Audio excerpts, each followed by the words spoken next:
Let's go to the big screen right now to look at some of my tweets before I get on out of here with some calls for the day, right? Let's go to some of these tweets here. Let's see what they're saying to me.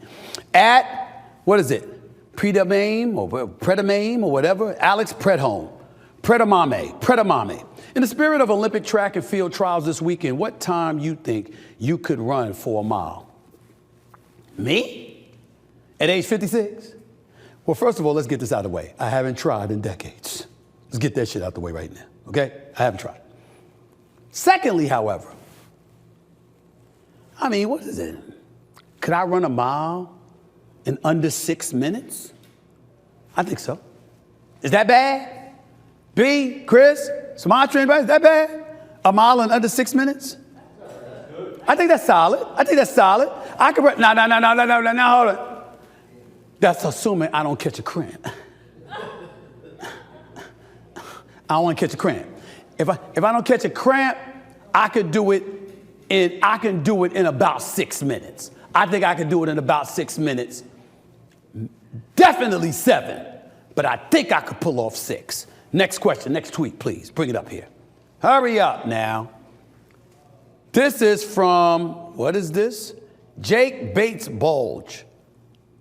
What is this? Karoom Miss Me Fave? What the hell are these names? CORUMISMY, my fave. All right? Ask Stephen A. Smith, what's the best sandwich of all time? Well, we're going to get this out the way right now. I don't even know what the hell that is. That's a lobster roll? No. What the hell is this? That looks like peanut butter and jelly. What's this right here? A steak sandwich? That looks like a cheesesteak. And this is just like a chicken sandwich. So we're going to take out this. We're going to take out this turkey club.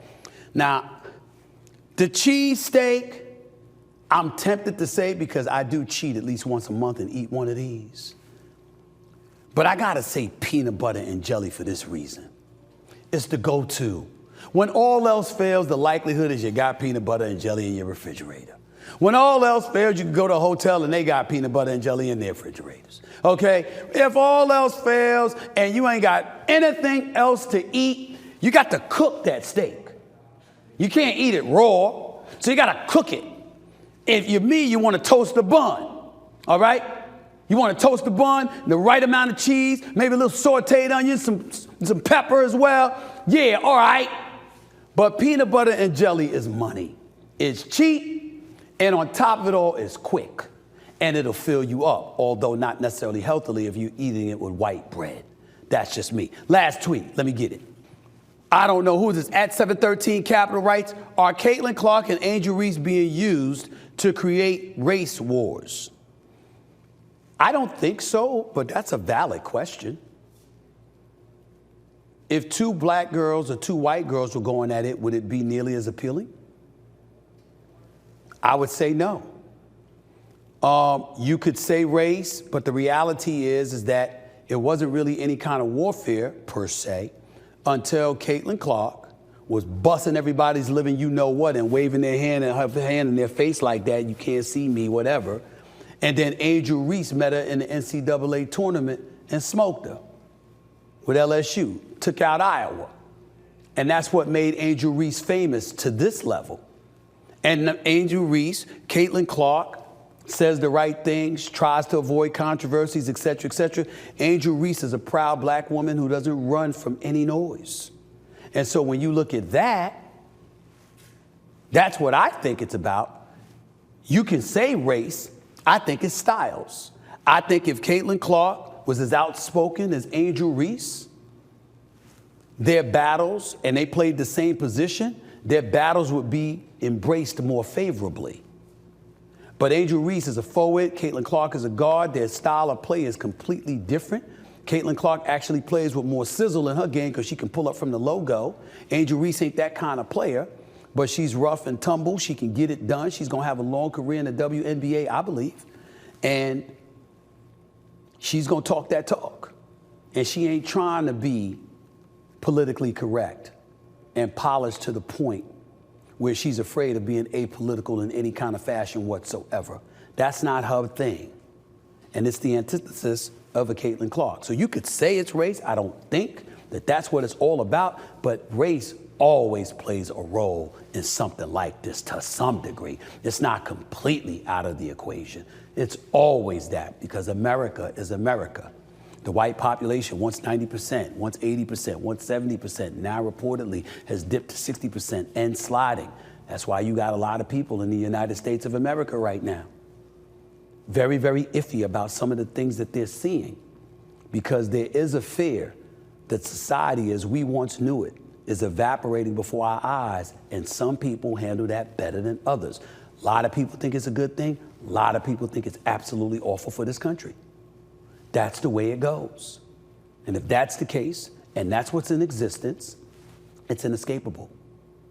That race is going to play a role, because depending on what community you come from, you may not look at this nation as being as bad as some other people view this nation as being right now. That's just my thoughts. Let's get to the phone calls before we get on out of here, please. All right? Let's see who's on the line with us right now. Let's go to Frank in Baltimore. You're live with Stephen A. What's up, man? How are you? What's up, Frank? Hey, Stephen. How are we doing today? I'm all right. Talk to me. What's going on? All right. So, there's been a lot of mixed, emotions about Derrick Henry going to Baltimore. I'm a Baltimore fan, so I'm a big fan of it. A lot of people have been saying, he's getting older, not sure if he has the firepower. In your opinion, how well does Derrick Henry complement Lamar this upcoming season? I think it was a perfect pickup by the Baltimore Ravens. I think the biggest team that made a mistake not going after Derrick Henry was the Dallas Cowboys. I think the Dallas Cowboys were absolutely foolish not to go after him and find the money. Baltimore's only paying him about $16 million over 2 years. I think they're paying him like $8 million per or something along those lines. You should have definitely gotten him if you were Dallas, because it took pressure off of Dak Prescott. And if it's going to take pressure off of Dak Prescott, why wouldn't it take pressure off of Lamar Jackson? When you got to stack the deck to make sure you prevent this brother from running with the football, that's less individuals in the secondary to defend against the receivers you're trying to throw the football to. So I would say, based on that reality, I think the Baltimore Ravens did a big-time thing in getting Derrick Henry on their squad. I think it's going to work wonders for them. I love the move by them of getting him. They're going to run the football, make no mistake about it. This is a man-child we're talking about. He's a different beast. Make no mistake about it.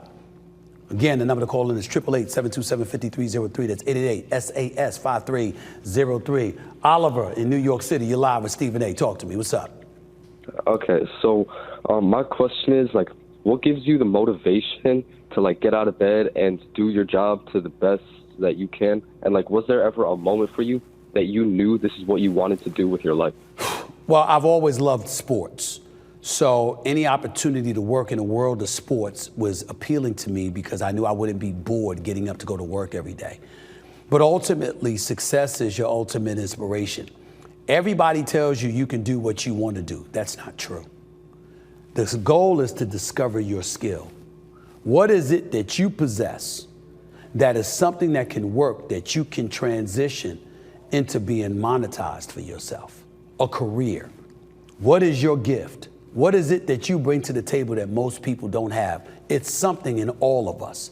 The objective is to find it. Oliver, the objective is to find it. And what you have to understand, my motivation for getting up every day is on several levels. Number one, I'm a black man, and I know that the world ain't gonna give me a damn thing. I'm gonna have to earn it. Number two, I want to be successful because I want to be able to provide for my family. I'm a man, and I believe that's my responsibility. That's not a responsibility that belongs in somebody else's hands. It belongs in my hands. It's my responsibility to provide and to protect. It'd be nice if my woman, my wife, can pay some bills, or we could go out to dinner and, she could pick up the tab every now and then or something like that. But it is not her job. That's my job. It's my job to pay the bills. It's my job to hold down the fort. It's my job to make sure that I'm responsible for providing for and protecting my family. That is your number one responsibility as a man. And if you don't do that, you're not a man. You're just a grown child walking around in disguise. You are not a man. I'm not talking about what you have. I'm talking about what you commit yourself to. You could be dead broke, But if you're out there pounding that pavement and doing everything you can to make sure that you're the best that you could possibly be for the purposes of providing for your family, if you have that mentality, that's where it starts. That's manhood. Anything else is boyhood. Never forget I said that. All right, Oliver? Never forget I said that. Last call. Joe in Queens, you're live with Stephen A. What's up, Joe? What's going on, Stephen A? I'll make this quick. At the beginning of the playoffs with Boston, the sentiment around them was if they didn't win, the season would be considered an epic failure. On the tail end of the playoffs, going into the finals, the sentiment around Boston was that they cakewalked all the way through the playoffs to get there. At the end of the finals, it was well-deserved. That being said, in terms of difficulty in regard to the most recent championship runs, where do you rank Boston to win in terms of difficulty? It wasn't that difficult. They deserve it. They're champions. They're worthy champions because they have been the best team all year long. And as Udonis Haslem eloquently stated, they committed to their habits and they didn't deviate. So it's not like they show up and they were flash in the pan and all of a sudden they got it done. No, they've been showing us this all year long. So they deserve all the credit in the world. And Jaylen Brown and Jason Tatum are not to be denied. But against Miami in the first round, you didn't have Jimmy Butler. Against Cleveland in the second round, there was no Donovan Mitchell for the last 3 games. There was no Jared Allen for the entire series. Against the Indiana Pacers in the conference finals, well, you didn't face the New York Knicks because Julius Randle went down, Mitchell Robinson went down, ultimately OG Anunoby went down, and then Josh Hart got hurt too. And Jalen Brunson ended up breaking his hand or wrist, whatever it was. So we all know that even though Indiana was prolific offensively, defensively, they were very, very challenged. The New York Knicks, on the other hand, and by the way, they did lose Halliburton, and the New York Knicks, on the other hand, were a big-time defensive team, especially since OG Anunoby arrived. So the path to prosperity wasn't as arduous and difficult as we thought it would be for the Boston Celtics. But that ain't their problem. They beat what was in front of them, and they handled their business, and they deserve credit for it, and they're worthy champions. And Jaylen Brown's a worthy MVP, and Jason Tatum is a superstar in this league who's worthy of the praise that he's getting to go along with that 5-year, $315 million extension he's about to get his hands on.